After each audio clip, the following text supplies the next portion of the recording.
Recently, I've noticed that many people around me have started talking about retirement at around the age of 60. And it got me thinking, well, I'm 60, and this is around the time I've been thinking about retirement as well. So what makes that age so special? Why is it that when we get to around 60, we start thinking, yeah, maybe I will retire. Maybe I'll retire early. Maybe I'll retire later. Maybe I'll keep working forever. Regardless of what we answer, the question is there. And the first thing I realized is that could just be a selection bias. As a little bit of background, I am trained as a scientist, astrophysics in particular.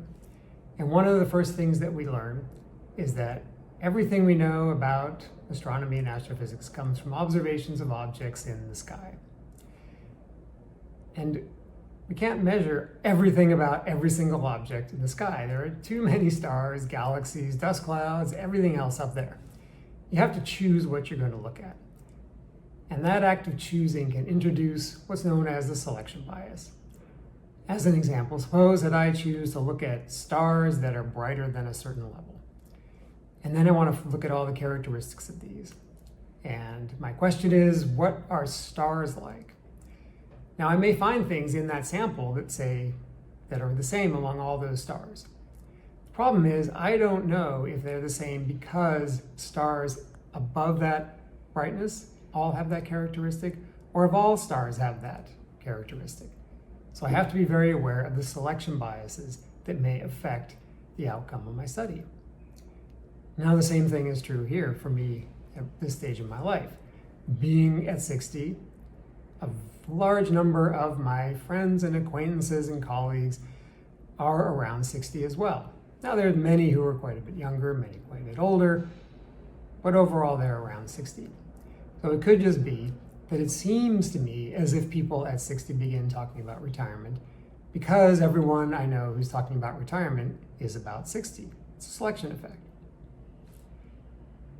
There's another thing that slips in there too that I'm aware of called priming. You may know about this. It's a psychological bias where when someone mentions something to you, you're naturally inclined to think about it. A great example is when someone says, "Don't think of a purple unicorn." Okay, yeah, purple unicorns everywhere. So whenever I'm thinking about and talking about retiring, I'm priming the people around me to think about and talk about retirement as well. A great example of this is my wife. Obviously, I talk about this a lot. She hears about it a lot. And for a while, and off and on, she was thinking very seriously about retiring. And then one day she said, "Look, I'm just not ready. This is not the time for me to retire. I have a lot of things I really want to do with work. There are many, many reasons I don't want to retire." So she counteracted that with a lot of conscious thought. But still, I think the conversation went in that direction for a long time because of the priming. Another possible explanation is it's all the Kaiser's fault. And I don't mean Kaiser Permanente. I mean Kaiser Wilhelm I. Because in the late 19th century, he and Otto von Bismarck decided that they would provide an old age pension to German citizens. And the age they chose was 70. Now 70, I know, is not the same as 60. But 70 is still pretty close. And if you know you're going to be getting an old age pension at 70, you're going to start planning for it. So you may start thinking about retirement earlier. Closer to home, we all know the Social Security Administration has set 65 as the retirement age. Although I know things are starting to creep to higher ages. But that's the number that's in our heads. And if we're going to be getting Social Security payments and Medicare when we hit 65, why not start thinking about what we could do with that? Could that be the time for us to retire? So we could just be fixating on that number, which in that case, it seems like a very arbitrary number. The Social Security Administration didn't just come up with it out of thin air. They used numbers that statewide old age pensions had been using for a while. And they also did some actuarial studies that showed that they wouldn't go bankrupt if the retirement age was set at 65. there would be enough younger people working to pay for the benefits of the older people. Even so, when they set that age, they were drawing on something that predated them. And we'll get back to that in a second. Third possibility is that at around 60, you've just reached the end of an arc of your career. By the time you're around 60, if you started working anytime in your 20s, as most of us do, you're going to have been working between 30 and 40 years. That's a long time. At the beginning, most of us have a fair amount of career churn, but then we settle into something that persists for many years and decades. That's certainly the case for me. I was spent the last 25 years of my career doing work as a patent agent. And I can say that at the beginning, there was a lot of learning, a lot of excitement, all these big questions of how you get patents, how you work with inventors, how you write patent applications, how you negotiate with examiners. That was all new. And so I was learning a lot and growing a lot, getting more responsibility.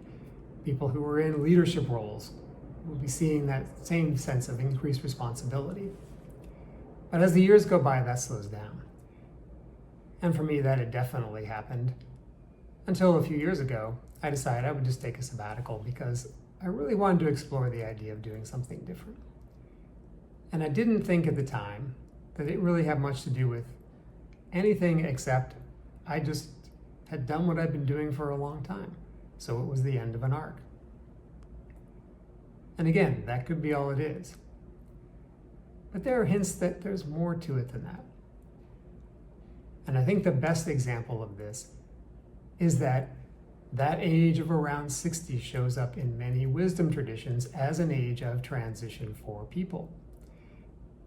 The classic example that I'm aware of is from the Hindu tradition. And they define a stage of life, the third stage of life, as the forest dweller stage.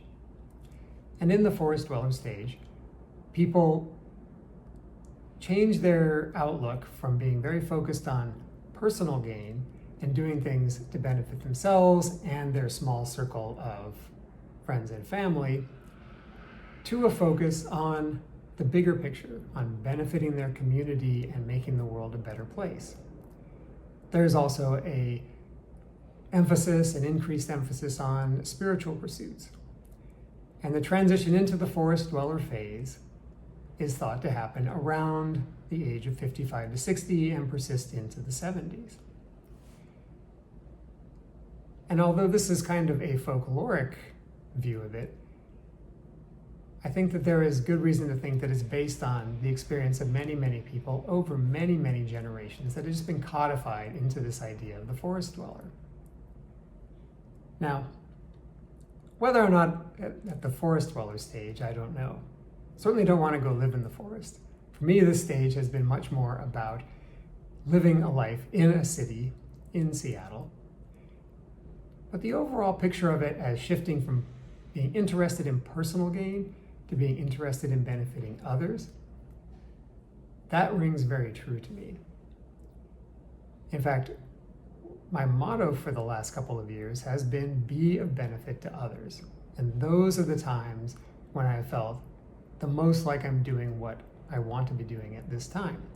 Even making this video, my first thought was try to have something to offer that will be of benefit to the people who are watching it. As Dante warned us, midway upon the journey of our lives, we may find ourselves in a forest dark, a straightforward pathway having been lost. Now, I'd have to be pretty optimistic to think that 60 is literally halfway through my life, although I can hope. In any event, I hope this brief discussion on why we may want to retire around 60 has been of some benefit to you.